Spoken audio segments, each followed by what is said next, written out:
नमस्कार दोस्तों, कैसे हैं आप लोग। उम्मीद करता हूं बहुत अच्छे होंगे। आज हम लोग देखेंगे खान सर के द्वारा चलाए गए टेस्ट सीरीज का फिजिक्स के साउंड चैप्टर से 25 महत्वपूर्ण प्रश्न। सभी एग्जाम के लिए बहुत महत्वपूर्ण है। आप लोग पूरा 25 प्रश्न को ध्यान से देखिएगा। चलिए दोस्तों देखते हैं। और प्रश्न है, एक रेडियो केंद्र से प्रसारित तरंगों का तरंगदैर्घ्य 300 मीटर है, तो इन तरंगों की आवृत्ति क्या होगी। तो इसका आवृत्ति होगा 1 मेगाहर्ट्ज। Option number A. अगला प्रश्न है, किसी गैस में ध्वनि की चाल v तथा गैस के परम तापती में संबंध क्या होता है। तो इसका संबंध होता है option number B, v is directly proportional to √100t, यानी v is directly proportional to ये। चलिए दोस्तों अगला प्रश्न देखते हैं। प्रश्न है, वायु का ताप 1 डिग्री सेल्सियस बढ़ाने पर उसमें ध्वनि का वेग बढ़ जाता है।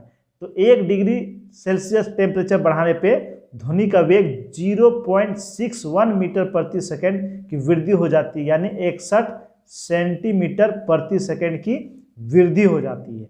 अगला प्रश्न है, ध्वनि उत्पन्न होती है। तो ध्वनि उत्पन्न कैसे होती है। तो वस्तुओं में कंपन जो होता है उसी से ध्वनि उत्पन्न होती है। इसका आंसर हो जाएगा ऑप्शन नंबर डी। अगला प्रश्न है, निम्नलिखित में से कौन सा कथन ध्वनि और प्रकाश तरंगों के बारे में सही है। तो हम लोग जानते हैं ध्वनि अनुदैर्घ्य तरंगे होती है और प्रकाश अनुप्रस्थ तरंगे होती है। तो इसका आंसर हो जाएगा ऑप्शन नंबर डी। ध्वनि अनुदैर्घ्य तरंगे होती है और लेकिन प्रकाश अनुप्रस्थ तरंगे होती है। अगला प्रश्न है, ध्वनि गमन नहीं कर सकती है। तो ध्वनि गमन नहीं कर सकती है निर्वात में। Option number D. ध्वनि को गमन करने के लिए माध्यम की आवश्यकता होती है, चाहे वह ठोस हो, चाहे वह द्रव हो, चाहे हवा हो। निर्वात में गमन नहीं कर सकती है। अगला प्रश्न देखते हैं। प्रश्न है, न्यूटन द्वारा दी गई ध्वनि की चाल के सूत्र में लाप्लास संशोधन की आवश्यकता पड़ी, क्योंकि गैस में ध्वनि की तरंगे कैसी होती है। तो रुद्धोष्म रूप से चलती है। ऑप्शन नंबर सी। न्यूटन के अनुसार ध्वनि समतापी प्रक्रम का पालन करता है, और न्यूटन के अनुसार ध्वनि का वेग जो न्यूटन निकाले थे 280 मीटर प्रति सेकंड, जो एक्चुअल से बहुत कम था, तो उसमें संशोधन करना पड़ा इन्होंने। और संशोधन किसने किया था। लाप्लास के द्वारा। चलिए दोस्तों अगला प्रश्न देखते हैं। प्रश्न है, वायु में एनटीपी पर ध्वनि की चाल 300 मीटर प्रति सेकंड है। यदि वायु दाब बढ़ाकर 4 गुना कर दिया जाए तो ध्वनि की चाल हो जाएगी। तो एनटीपी यानी नॉर्मल टेम्परेचर एंड प्रेशर।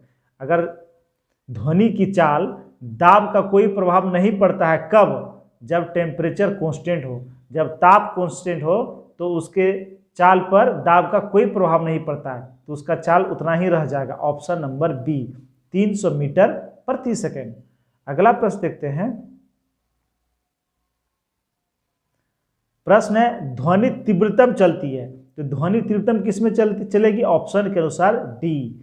ध्वनि का सबसे अधिक वेग ठोस में, उसके बाद द्रव में, और सबसे कम गैस में। तो इसका आंसर हो जाएगा ऑप्शन नंबर डी। अगला प्रश्न है, किसी गर्म भट्टी से विकिरण होता है तो अवरक्त किरण का विकिरण होता है। Option number C. जितने भी गर्म वस्तु है उससे अवरक्त किरण का विकिरण होता है। चलिए दोस्तों अगला प्रश्न देखते हैं। गामा विकिरण की चाल का प्रकाश की चाल से तुलना के संबंध में कौन सा विकल्प सही है। तो हम लोग जानते हैं जितने भी विद्युत चुंबकीय तरंग इलेक्ट्रोमैग्नेटिक वेव हैं, सबका चाल जो है प्रकाश के चाल के बराबर होता है, यानी लाइट के चाल के बराबर होता है। तो गामा किरण की चाल जो है प्रकाश के चाल से बराबर होता है। तो इसका आंसर हो जाएगा ऑप्शन नंबर बी। चलिए दोस्तों अगला प्रश्न देखते हैं। प्रश्न है, तरंग एक स्थान से दूसरे स्थान तक स्थानांतरित करती है। तो एक स्थान से दूसरे स्थान तक क्या स्थानांतरित करती है। तो ऊर्जा का स्थानांतरण करती है। Option number A. अगला प्रश्न है, पानी में ध्वनि की चाल वायु में ध्वनि की चाल से 4 गुनी है। जब एन आवृत्ति तथा लैम्डा तरंगदैर्घ्य की एक ध्वनि वायु से पानी में प्रवेश करती है तो इसकी आवृत्ति और तरंगदैर्घ्य क्या हो जाएगी। तो आवृत्ति जानते हम लोग नहीं बदलता है, तो आवृत्ति तो एन है तो एन ही हो जाएगा, और तरंग दैर्घ्य उसका 4 लैम्डा हो जाएगा। तो इसका आंसर हो जाएगा ऑप्शन नंबर बी। अगला प्रश्न है, श्रवणीय रेंज से नीचे वाले आवृत्तियों के साथ ध्वनि तरंगों को क्या कहा जाता है? यानी श्रव्य तरंगे से नीचे वाले को हम लोग इंफ्रासोनिक वेव, इंफ्रासोनिक तरंग कहते हैं। Option number D. इसे हिंदी में अवश्रव्य तरंगे कहते हैं। क्या कहते हैं? अवश्रव्य तरंगे कहते हैं। चलिए दोस्तों अगला प्रश्न देखते हैं। प्रश्न है, ध्वनि का तारतम्य निर्भर करता है। बहुत बार सेट में देखे हैं, ध्वनि का तारतम्य उसके आवृत्ति पर निर्भर करता है। Option number B. आवृत्ति जितनी अधिक होगी तारतम्य उतना अधिक होगा। चलिए दोस्तों अगला प्रश्न देखते हैं। अब प्रश्न है, एक शांत जलाशय में कागज की नाव प्लाविंग कर रही है। अब यदि पत्थर का टुकड़ा फेंककर पानी में विक्षोभ उत्पन्न किया जाए तो नाव क्या होगा? तो नाव क्या होगा? नाव अपने ही स्थान पर ऊपर नीचे करती रहेगी। वो आगे पीछे नहीं, ऊपर नीचे, वर्टिकल, एक बार लंबवत और फिर नीचे। तो इसका आंसर हो जाएगा ऑप्शन नंबर डी। चलिए दोस्तों अगला प्रश्न देखते हैं। प्रश्न, तरंग द्वारा 1 सेकेंड में किए गए पूर्ण दोलनों की संख्या को हम लोग क्या कहते हैं? तो उसे हम लोग आवृत्ति कहते हैं। Option number A. और आवृत्ति का यूनिट होता है हर्ज। अगला प्रश्न देखते हैं। प्रश्न, यांत्रिक तरंगें गमन कर सकती है, यानी मैग्नेटिकल वेव्स गमन कर सकती है, ये माध्यम में गमन कर सकती है। तो इसका आंसर हो जाएगा ऑप्शन नंबर सी, सिर्फ माध्यम में, निर्वात में नहीं। अगला प्रश्न देखते हैं। बहुत आसान सा प्रश्न है, हर्ज इकाई है। तो अभी देखे हैं हर्ज किसकी इकाई है? आवृत्ति की, फ्रीक्वेंसी की इकाई हर्ज होती है। अगला प्रश्न देखते हैं। प्रश्न है, वह तरंग जिसमें माध्यम के कण तरंग के गमन की दिशा में ही आगे पीछे कंपन करते हैं, उसे क्या कहते हैं? तो उसे अनुदैर्घ्य तरंगे कहते हैं। और जब तरंग के कण गमन की दिशा में ऊपर नीचे यानी लंबवत, वर्टिकल गमन करे तो उसे अनुप्रस्थ तरंगे कहते हैं। चलिए दोस्तों अगला प्रश्न देखते हैं। प्रश्न है, तरंग का वेग बराबर क्या होता है? तो वेग बराबर आवृत्ति गुना तरंग दैर्घ्य, फ्रीक्वेंसी इंटू वेवलेंथ। तो इसका आंसर हो जाएगा ऑप्शन नंबर सी।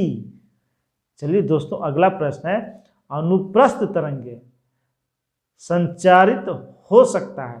तो अनुप्रस्थ तरंगे संचारित हो सकता है, तो यह संचारित किस में होगा? गैस में नहीं होता है। अनुप्रस्थ तरंगे गैस में संचारित नहीं होता है, यह ठोस और द्रव में होता है। तो इसका आंसर हो जाएगा ऑप्शन नंबर सी, गैस में नहीं परंतु धातु में।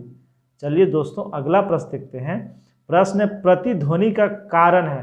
तो प्रतिध्वनि हम लोग को ध्वनि के परावर्तन के कारण सुनाई देता है। Option number B. और प्रतिध्वनि सुनने के लिए न्यूनतम दूरी होनी चाहिए 17 मीटर। अगला प्रश्न देखते हैं। 20 हर्ट्ज से कम आवृत्ति की ध्वनि तरंग को हम लोग क्या कहते हैं? अभी देखे हैं, इंफ्रासोनिक वेव, अवश्रव्य तरंगे कहते हैं। चलिए अंतिम प्रश्न है, जब ध्वनि तरंगे वायु से पानी में जाती है तब क्या स्थिर रहता है? हम लोग देखे हैं, जब भी ध्वनि तरंगे का माध्यम परिवर्तन होता है तो उसकी आवृत्ति नहीं बदलती है, बाकी उसका वेलोसिटी और वेवलेंथ दोनों चेंज हो जाता है। तो इसका आंसर हो जाएगा ऑप्शन नंबर बी। ये दोस्तों साउंड से 25 महत्वपूर्ण प्रश्न थे, सभी एग्जाम के लिए बहुत ही महत्वपूर्ण है। वीडियो अच्छा लगा